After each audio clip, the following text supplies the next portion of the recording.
యేసు ప్రభువే నా దగ్గరకు వచ్చి డైరెక్ట్గా, ఒరే యేసన్నా నా పక్కన కుర్చీ వేస్తాను, నా పక్కన కూర్చోరా అన్నాడు అనుకో, నేను కూర్చోను, నాకు ఇష్టం లేదయ్యా అంట.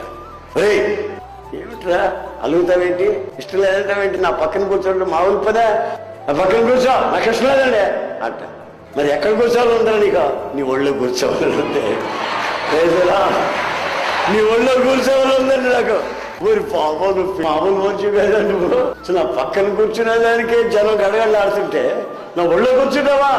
కూర్చుంటా. మరి ఎందుకు కూర్చోబెట్టుకో, కూర్చుంటా నీ ఒళ్ళో అని అంటా నేను.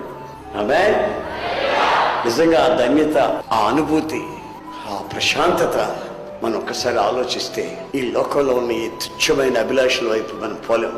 నీచమైనవి, క్షణికమైనవి, ఇప్పుడు కనబడే సంతోషం రేపు కన్నీళ్ళకి కారణమవుతాయి కనుక వాటి వైపు మనం తిరగలేము, వాటి కొరకు అరులు చాస్తూ ముందుకు సాగలేము.